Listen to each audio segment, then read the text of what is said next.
কাৰোবাক কোনোবা ভাল পালে বুলিয়ে তেওঁ কৰি যোৱা ভুলবিলাকক মানি ল'ব লাগিব সেইটো কোনো কথা নহয়। অসমবাসীয়ে অসমৰ সকলো ৰাইজে জুবিন গাৰ্গক ভাল পালে বুলিয়ে জুবিন গাৰ্গৰ গানসমূহ শুনি ভাল পালে বুলিয়ে তেওঁ কৰা ভুলবিলাকত মাত নামাতিব তেনেকুৱা কোনো কথা নাই। যেনেকুৱা ডাঙৰ মানুহ নহওক, যেনেকুৱাই মন্ত্ৰী MLA নহওক কিয়, ভুল কৰাজনক অসমৰ ৰাইজে মাত মাতিবই লাগিব, ভুলটো শুধৰাই দিবই লাগিব। কাৰণ ভুলটো সদায় ভুলে আৰু শুদ্ধটো সদায় শুদ্ধই। যদি সেইখিনি ভুল, তেনেকুৱা এটা শব্দৰ ভুল আন কোনোবাই কৰিলেহেঁতেন, হয়তো সেইজনকো অসমৰ ৰাইজে এনেদৰে প্ৰতাৰণা কৰিলেহেঁতেন। নমস্কাৰ, আপোনালোকক স্বাগতম জনাইছোঁ মোৰ অন্য এটা ভিডিঅ'লৈ। মোবাইলটো চাই থাকোঁতে হঠাতে বিকাশ অসমৰ লাচিত সেনাৰ এটা ভিডিঅ' পালোঁ, অডিঅ' কল পালোঁ। অডিঅ' কলটো পাই শুনিলোঁ, শুনি তাৰ কেইটামান কথা ক'বৰ কাৰণে ভিডিঅ'টো আপোনালোকৰ মাজলৈ শ্বেয়াৰ কৰিছোঁ। জুবিন গাৰ্গক সকলোৱে ভাল পায়, আমিও ভাল পাওঁ। আমিও তেওঁৰ গান সৰুৰ পৰাই শুনি আহিছোঁ বুলি ক'লেও বেয়া নহয়। তেওঁ হৰিনাম হওক, তেওঁ যিবিলাক এলবাম উলিয়াইছিল সেই সকলো এলবামৰ গান আমি তেতিয়াই মানে আজৰি সময়ত শুনো। পিকনিক খাবলৈ গ'লেও, ক'ৰবাত গ'লেও অকল জুবিনদাৰ গানেই আমি শুনি যাওঁ আৰু ভাল লাগে। তেওঁ সুৰ ভাল লাগে, তেওঁ কথা ভাল লাগে। কিন্তু তেওঁ দেখা গৈছে কেতিয়াবা অসমত নিজৰ শিল্পীসকলক কেতিয়াবা তেওঁ ককৰ্থনা কৰে, চিনি নাপাওঁ, কিবাকিবি মানে তেওঁ বিতৰ্কৰ মাজলৈ নিজে সোমাই যায়। আচলতে তেওঁ কোনো গতিয়াই ভুকুৱাই বিতৰ্কৰ মাজলৈ ভৰাই নিদিয়ে। জুবিন গাৰ্গে নিজেই বিতৰ্কৰ মাজলৈ সোমাওঁ বুলিয়ে সোমাই যায়, হয়তো তেওঁ ইচ্ছামতেই সোমাই যায়। আৰু সেইবাবে অসমৰ ৰাইজে তেওঁক ককৰ্থনা কৰিবলৈ পায় আৰু তেওঁৰ বিৰুদ্ধে কথা ক'বলৈ সুযোগ পায়।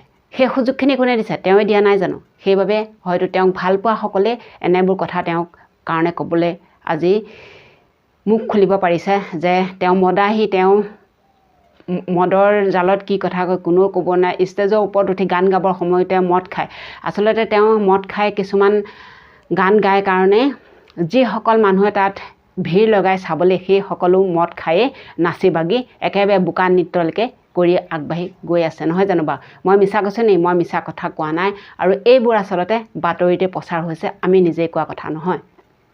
কিন্তু চাওক, কাৰোবাক ভাল পালে বুলিয়ে বিকাশ অসমে আচলতে তেওঁ গান 6 ঘণ্টাৰ ভিতৰত 5 ঘণ্টাই শুনে বুলি তেওঁ নিজে কৈছে। গতিকে গান শুনিব পাৰে, শুনিলেও হ'লেও ৰাজীৱ শদিয়াৰ যিটো তেওঁ কথা কৈ গ'ল, আচলতে একেলগতে যেতিয়া এলবাম উলিয়াইছিলে ৰাজীৱ শদিয়া, জুবিন গাৰ্গ, তেতিয়া কি তেওঁক চিনি পোৱা নাছিলে নেকি?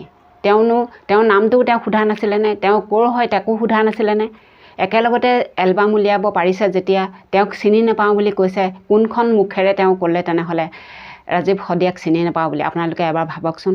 আৰু সেই বহুত কথা লৈ পেলাই, ৰাজীৱ শদিয়াৰ বহুত কথা লৈ বীৰ লাচিত সেনাই এটা ফেচবুক পোষ্ট দিছিলে। সেই পোষ্টটোক লৈ আচলতে বিকাশ অসমলৈ ফোন কল আহিছে।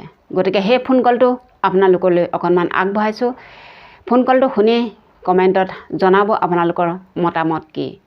আপুনি কিন্তু আপোনাৰ কলমত আচলতে এটা কথা, যিটো 3 নম্বৰ শাৰীতে আপুনি লিখিছে যে নিজেই নিজৰ কবৰ খান্দিলি ককাই। আচলতে এই শব্দটো লিখিবৰ কাৰণে আচলতে আপুনি ইমান আচলতে কেনেকৈ সাহস হ'ল যে আপুনি এজন ভাল পোৱা শিল্পী বা গায়ক, আপুনি যদি গায়কেই কওক বা শিল্পীয়ে কওক, এই কথাখিনি আচলতে যোনে জুবিন গাৰ্গৰ 5 ঘণ্টা ধৰি গানেই শুনে 6 ঘণ্টাৰ ভিতৰত, গতিকে এই কথাখিনি লিখোতে আপোনাৰ আচলতে কেতিয়াবা আপুনি অনুতপ্ত হৈছিল নে যে এই কথাখিনি লিখাৰ আগত? এতিয়া চাওক, এটা কথা এনেকুৱাটো নহয়, যাক আপুনি ভাল পায় মনে প্ৰাণে, তেখেতে কৰা ভুলটোক আপুনি আঙুলিয়াই দিবৰ কাৰণে আপুনি সদায় প্ৰস্তুত থাকিব। সেই লাইনটোৰ পৰা জুবিন গাৰ্গ ডাঙৰীয়ে জনাটো দৰকাৰ যে আপুনি অত্যাধিক তেখেতে মদ্যপান কৰিলে, অত্যাধিক এনেকুৱা ধৰণৰ মানুহৰ যদি কটু সমালোচনা তেওঁ যদি সদায় পাত্ৰ হৈ থাকে, ৰাইজৰ যদি আশীৰ্বাদ হেৰুৱাই, যদি হাও ৰাইজৰ পৰা খাবলগীয়া হয়, সেইজন মানুহটো কেতিয়া কোনো কাৰণত তেওঁ সুস্থিৰে জীয়াই থাকিব নোৱাৰে। গতিকে এজন ব্যক্তিয়ে বেয়া চাইডে ধাৱমান হৈছে, সেই বিষয়টোক আমি বিচাৰিছো কি জুবিন গাৰ্গ ডাঙৰীয়ে নিজে বুজক। জুবিন গাৰ্গ ডাঙৰীয়ে নিজক মানে আজি চিনিবলৈ শিকক যে আমি অসমৰ এটা ধ্ৰুৱ তৰা, অসমৰ এটা সত্তা, য'ত জুবিন গাৰ্গ ডাঙৰীয়া এষাৰ কথা ক'লে বেদবাক্য নিচিনাকে গোটেই পৃথিৱীত বিয়পি পৰে। তেখেতক লাখ আপোনাৰ কি কয় যুৱ প্ৰজন্ম অনুৰাগী আছে।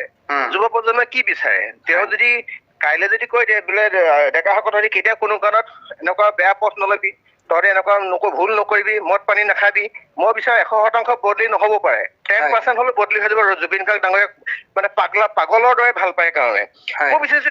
গতিকে আজি জুবিন গাৰ্গ ডাঙৰীয়া কাইলৈ ধ্বংস হৈ যোৱা মানে আপোনাৰ মোৰ লোকচান নহয় জানো? সকলোৰে লোকচান। গতিকে যিজন জুবিন গাৰ্গে আপোনাৰ ৰাষ্ট্ৰীয় পৰ্যায়ত বা আন্তঃৰাষ্ট্ৰীয় পৰ্যায়ত খলকনিত মানে সৃষ্টি কৰি থৈছে, সেইজন জুবিন গাৰ্গ সদায় সুস্থ হৈ থাকক, সদায় ভালদৰে থাকক। যেতিয়া জুবিন গাৰ্গ ডাঙৰীয়া আপোনাৰ হেৰিয়ত কি কয় অসুস্থ হৈছিলে, যেতিয়া তেওঁ চিকিৎসালয়ত ভৰ্তি হৈছিলে, তেখেতৰ কাৰণে লাখ লাখ কোটি কোটি অনুৰাগীয়ে প্ৰাৰ্থনা কৰিছিলে তেখেত সোনকালে সুস্থ হওক। আমি বিচাৰো নেকি কেতিয়াবা কিবা কাৰণত জুবিন গাৰ্গ ডাঙৰীয়া আমাৰ মাজৰ পৰা হেৰাই গুচি যাওক? ৰাজীৱ শদিয়া ডাঙৰীয়া ইতিমধ্যে গুচি যোৱাৰ কাৰণে আমাৰ এটা বৃহৎ ক্ষতি, জাতীয় জীৱনৰ কাৰণে সাংঘাতিক ক্ষতি। বিশেষকৈ বিলাসিতা অসমে ৰাজীৱ শদিয়া ডাঙৰীয়াক উলিয়াই আনিছিলে, যিখিনি ইতিমধ্যে তেওঁ প্ৰতিভা, যিখিনি বিভিন্ন ধৰণৰ অনুষ্ঠান বিলাসিতা অসমৰ প্ৰত্যেকটো অনুষ্ঠানত আমি তেখেতক সুবিধা দিছিলো। কাৰণ আমি এটা কাৰণে বিচাৰিছিলো যে এই জাতি মাটিৰ কাৰণে গান গোৱা এনেকুৱা এজন আকৌ বীৰ পুৰুষ, এনেকুৱা এজন আকৌ ত্যাগী শিল্পী জন্ম হোৱাটো এটা সাংঘাতিক এটা বিশেষ বিষয়। কাৰণ এতিয়া আকৌ দ্বিতীয়জন ৰাজীৱ শদিয়া যে জন্ম হব, সেইটো কথা কিন্তু আমি মানে আকৌ বিশ্বাসত ল'ব নোৱাৰো। গতিকে আমি বিচাৰো জুবিন গাৰ্গ ডাঙৰীয়া সদায় সুন্দৰকৈ থাকক, সুস্থ হৈ থাকক আৰু ভাল হৈ থাকক। আৰু এই কথাখিনিতে যিহেতু আপুনি ইমান কাৰাকৈ লিখিব লগা হ'ল আৰু গোটেই কথাখিনিত হয়তো জুবিনৰ বহু অনুৰাগীয়ে আপোনাক আজি এই কথাটোত হয়তো মানে কি হয় আপোনাক সহযোগ নকৰিব পাৰে, কিন্তু আপুনি শুদ্ধ কথা কৈছে। কিন্তু একাংশ জুবিনৰ অনুৰাগীসকলে আচলতে সামাজিক মাধ্যমতে হওক বা অন্যান্য ক্ষেত্ৰখনতে হওক বহুত এটা আপোনাক গালিৰ পৰা দেখিবলৈ পাব। কিন্তু এই ক্ষেত্ৰখনত আমি দেখি আহিছো, কিন্তু এই কথাখিনি সততাৰে আপুনি নিৰ্ভয়ে এই গোটেইখিনি যে আপুনি কৈছে, কালি যদি আপোনাক এনেধৰণে, যিহেতু আপুনিও সামাজিক ক্ষেত্ৰখনত বহুত আগ্ৰহেৰে বৰ্তমান সময়ত অসমৰ প্ৰেক্ষাপটত আপোনালোকে কাম কৰি আছে, লাচিত সেনা, বীৰ লাচিত সেনা আচলতে কাম কৰি আছে, এনে ক্ষেত্ৰত কৰবাত আপুনি কোনোদিন নাভাবিল নে জুবিনৰ অনুৰাগীৰ কেতিয়াবা আপুনি ৰোষত পৰিব? এই কথাটোত কেতিয়াবা আপোনাক আমনি কৰে নেকি? কথাটো এনেকুৱা ধৰণৰ হয়, জুবিন গাৰ্গৰ অনুৰাগী বুলি ক'লে সেই আপোনাৰ 15 বছৰ, 20 বছৰ, 21 বছৰীয়া ল'ৰাখিনি নহয়। জুবিন গাৰ্গৰ অনুৰাগী বুলি ক'লে মোৰ দেউতাও হয়, আপোনাৰ দেউতাও হয়। যিখিনি মানুহে এতিয়া ছচিয়েল মিডিয়া মাধ্যমত মানে তেওঁলোকে মুখপুতিত বা ফেচবুকত তেওঁলোকে এক্টিভ নাথাকে। জুবিন গাৰ্গৰ অনুৰাগী কেৱল এই কালি পৰহি জন্ম হোৱা ল'ৰাখিনি নহয়তো, মই নহয়তো, মোৰ দেউতা হয়, মোৰ মাৰ হয়। আজি যেতিয়া আমি শুনিবলৈ পাইছো এই বয়োজ্যেষ্ঠ মানুহখিনি মুখে মুখে জুবিন গাৰ্গৰ এইখিনি বস্তু সলনি হলে ভাল হয়, তেখেতে আমুক হলে ভাল হয়। গতিকে আমি বিচাৰো সেই আপোনাৰ 15-20 বছৰ ল'ৰাখিনিৰ কাৰণেতো জুবিন গাৰ্গ আজি জুবিন গাৰ্গ নহয়। জুবিন গাৰ্গৰ সেই 25,000 গান 15-20 বছৰীয়া ল'ৰা কিমানজনে শুনিছে? আপোনাৰ দেউতা, মোৰ দেউতা বা বয়োজ্যেষ্ঠসকলৰ পৰা আৰম্ভ কৰি সেই মানুহখিনিহে তেওঁক এইডোখৰ জেগালৈ লৈ বিচাৰিলে। জুবিন গাৰ্গৰ চিনাকিটো এই বিগত 10 বছৰ নহয়। জুবিন গাৰ্গৰ চিনাকি সেই আপোনাৰ 30-35 বছৰৰ পৰা তেখেতৰ এখন প্লেটফৰ্ম আছে অসমৰ ধ্ৰুৱতাৰা হিচাপে, হয়নে? হাতথ্ৰব হিচাপে। গতিকে আমি বিচাৰিছো জুবিন গাৰ্গ ডাঙৰীয়াক এই যুৱ প্ৰজন্মই দৰকাৰ হলে আপুনি সৰু এজন ব্যক্তিৰ পৰা শিকিব লাগিব জুবিন গাৰ্গ ডাঙৰীয়া। যদি তেওঁ এইখিনি ক্ষেত্ৰত যদি ৰিফৰ্ম হয়, যদি নিজক যদি সংশোধন কৰাটো দৰকাৰ আছে, প্ৰয়োজন আছে। আৰু মই নিবিচাৰো তেওঁ হুৱে বয়ে ঘূৰি থকা মানুহখিনিয়ে তেখেতক এনেকুৱাবিলাক কামৰ ক্ষেত্ৰত উচতনি যোগাব।